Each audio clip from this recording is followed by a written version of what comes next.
எல்லாருக்கும் வணக்கம். இன்றைக்கி நம்ம அக்னி ஃப்ரெஷ் ஃபுட்ஸ் சேனலில் நம்ம பார்க்க போகிற ரெசிபி எல்லாருக்கும் ரொம்ப பிடிச்ச எக் பிரியாணி. இது பிடிக்காதவங்கன்னு யாருமே இல்லை. இது ரொம்ப ஈஸியாக கொஞ்சம் வித்தியாசமாக சூப்பர் டேஸ்ட்டாக எப்படி செய்யலாம்னு இப்போ பார்க்கலாம். ஒரு குக்கரில் 1 ஸ்பூன் நெய்யும் 3 ஸ்பூன் எண்ணெயும் சேர்த்துருக்கேன். நெய் உருகுனதும் 2 பிரிஞ்சி இலை, 2 துண்டு பட்டை, 1 அன்னாசிப்பூ, 2 ஏலக்காய், கொஞ்சம் சோம்பு, 2-3 கிராம்பு சேர்த்துக்கோங்க. சோம்பு கொஞ்சம் கலர் மாறினதும் 2 மீடியம் சைஸ் பெரிய வெங்காயமும் 1 பச்சை மிளகாயும் கட் பண்ணி வச்சுருக்கேன். அதை இதோடு சேர்த்து கிளறி விட்டுக்கோங்க.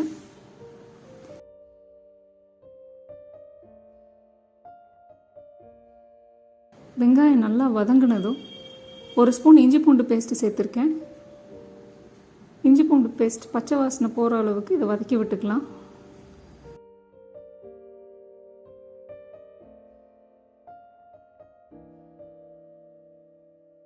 ரெண்டு தக்காளி சேர்த்து நல்லா கிளறி விட்டுக்கோங்க.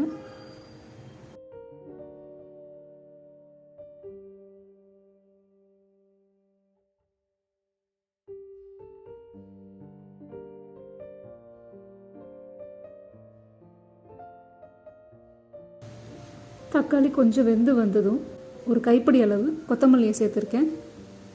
லைட்டாக ஒரு கிளறி விட்டுக்கோங்க.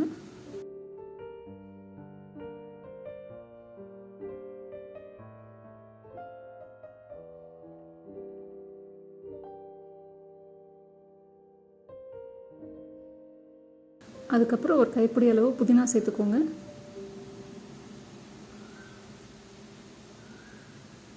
புதினா கொத்தமல்லியும் சேர்த்த உடனே அவ்வளோ ஜம்முன்னு வாசம் வரும்.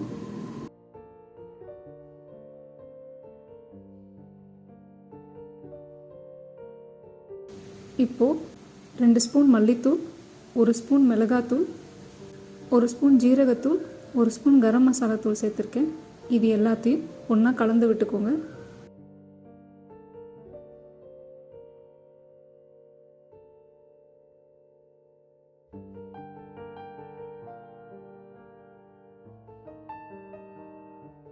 ரெண்டு ஸ்பூன் தயிர் சேர்த்துக்கோங்க.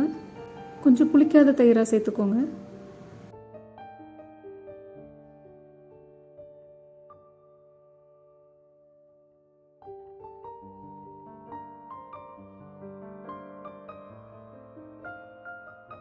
இதுக்கு தேவையான அளவு உப்பு சேர்த்துருக்கேன். ஒரு முட்டையை இங்கே உடச்சி ஊற்றிருக்கேன். கூடவே கொஞ்சம் மேலே பெப்பர் தூவி நல்லா கிளறி விட்டுக்கோங்க. பிரியாணியோட டேஸ்ட்டை நல்லா என்ஹான்ஸ் பண்ணி கொடுக்கும். இப்போ நான் 200 கிராம் பாஸ்மதி அரிசியை 2 தண்ணி வச்சு கழுவிட்டு 20 நிமிஷம் ஊற வச்சுருக்கேன். அதை இதோடு சேர்த்துக்கலாம். அரிசி சேர்த்ததுக்கப்புறம் மெதுவாக கிளறி விடுங்க.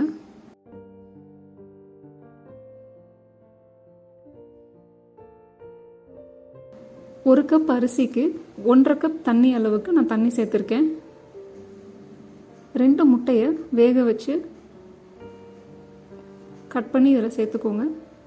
இதை நான் கட் பண்ணி சேர்த்துருக்கேன். அந்த உள்ளே இருக்கிற மஞ்சக்கரு வெளியே வராமல் இருக்கிறதுக்காக அரிசியை மெதுவாக எடுத்து முட்டை மேலே வச்சுருங்க. அப்படிங்கிறப்போ நம்ம எடுத்து சாப்பிட்றப்போ முட்டை அப்படியே இருக்கும், உடஞ்சி போகாது. மேலே கொஞ்சம் கொத்தமல்லி இலை தூவி தண்ணி நல்லா கொதிச்சு வந்ததும் மூடி போட்டு விசில் போட்டுருங்க. இப்போ இது ஒரு விசில் ஃபுல்லாகவும் 10 நிமிஷம் மீடியம் ஃப்ளேம்லேயே இருந்துச்சு அப்படின்னா பிரியாணி சரியாக வந்திருக்கும்.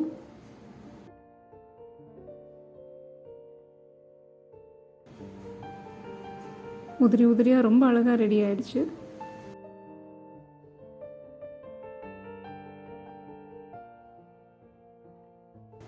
இதை நீங்களும் உங்கள் வீட்டில் ட்ரை பண்ணி பார்த்துட்டு உங்கள் ஃபீட்பேக்ஸ் அண்ட் கமெண்ட்ஸை மறக்காமல் எங்களுக்கு சொல்லுங்கள்.